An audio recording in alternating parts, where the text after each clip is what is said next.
दोस्तों नमस्कार। पपेट के बारे में शायद आप जानते ही होंगे। बहुत ही रोचक एक कला है, इंटरेक्ट करने की कला है।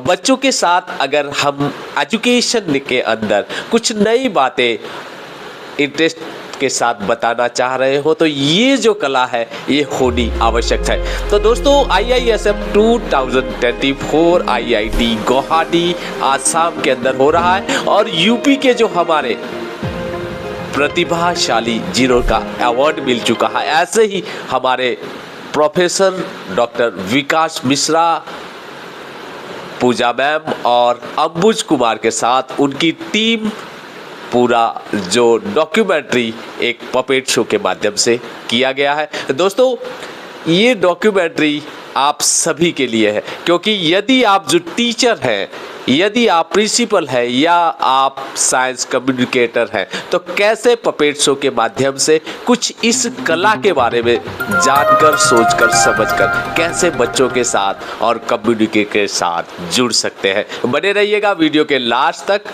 कुछ नई बातें, कुछ नया जानने को आपको अवश्य मिलेगा। अगर वीडियो अच्छा लगे तो अपने दोस्तों के साथ शेयर करना ना भूलें।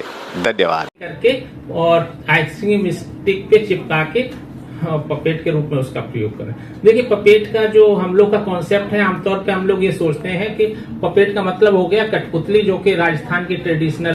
I have written the script and this is about Meghnad Saha ji and also how we can incorporate interesting things, interesting ways to teach science in the classroom. You will see in the show, if you will focus on the script, you will get to know how a लकड़ी की काठी काठी पे घोड़ा, घोड़े की दुम पे जो मारा हथौड़ा, दौड़ा दौड़ा दौड़ा घोड़ा दुम उठा के दौड़ा दौड़ा आ।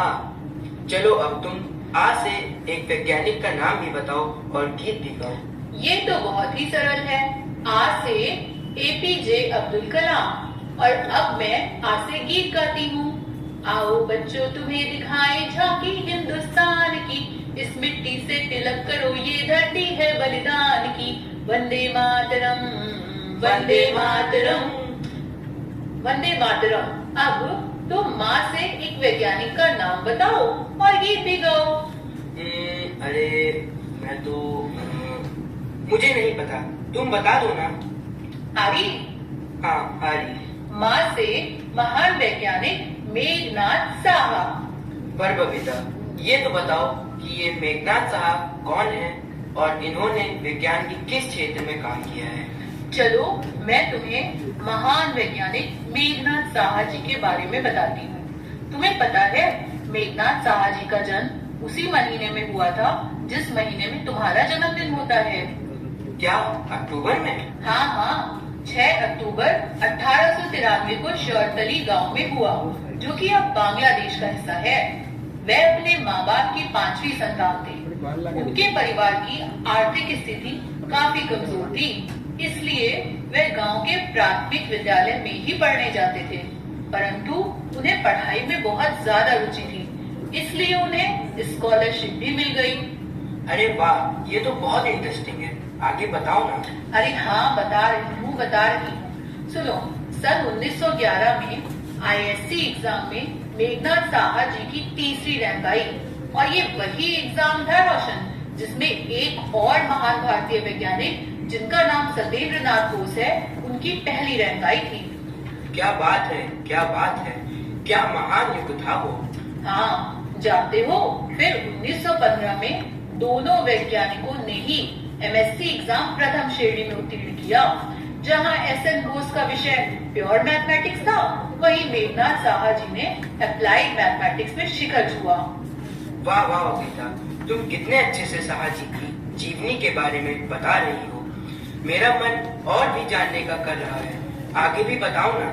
तो सुनो, 1917 में मेघनाद साहा जी ने लेक्चरर के पद पर कलकत्ता में university college of science join कर लिया। वह वहाँ पर बच्चों को क्वांटम फिजिक्स पढ़ाते थे। उन्होंने आइंस्टाइन और मिन्कोव्स्की द्वारा लिखे गए जर्मन भाषा के रिसर्च पेपर्स का अनुवाद भी अंग्रेजी भाषा में किया। रिलेटिविटी विषय पर लिखे गए पेपर्स का अनुवाद उन्होंने SN बोस के साथ मिलकर किया। कितना बड़ा योगदान है। मेघनाथ साहा जी का साइंस एजुकेशन और विज्ञान के प्रसार में भी। हाँ, पर ये तो कुछ भी नहीं था। उन्होंने आयनाइजेशन फॉर्मूला दिया जो स्पेक्ट्रल लाइंस को एक्सप्लेन करता है। खगोल भौतिकी यानी कि एस्ट्रोफिजिक्स में यह बहुत बड़ा ब्रेक थ्रू साबित हुआ था। इसके बाद वे रिसर्च के लिए imperial college of London and Germany की रिसर्च लैब में भी चले गए थे। बबीता, हम लोगों को तो स्कूल जाना बड़ा काम लगता है, पर मुझे ये बात अचंभित कर रही है कि हमारे देश के वैज्ञानिकों ने कितनी मेहनत की है। हाँ रोशन, अपने जीवन को विज्ञान और देश के उत्थान के लिए समर्पित ही कर दिया उन्होंने। तुम्हें पता है 1938 में जब साहा जी ने कलकत्ते से लौटकर साइंस कॉलेज ज्वाइन किया था, तब उनकी रुचि न्यूक्लियर फिजिक्स में बढ़ गई और 1947 में उन्होंने इंस्टीट्यूट ऑफ न्यूक्लियर फिजिक्स की स्थापना भी की। क्या ये वही इंस्टीट्यूट है जिसका नाम बाद में बदलकर Saha institute of nuclear physics कर दिया गया था? हाँ, तुम बिल्कुल सही पहचाने और इनकी वजह से ही न्यूक्लियर फिजिक्स को कॉलेज के सिलेबस में जगह मिली। उनको कई बार नोबेल प्राइज के लिए भी नामांकित किया गया।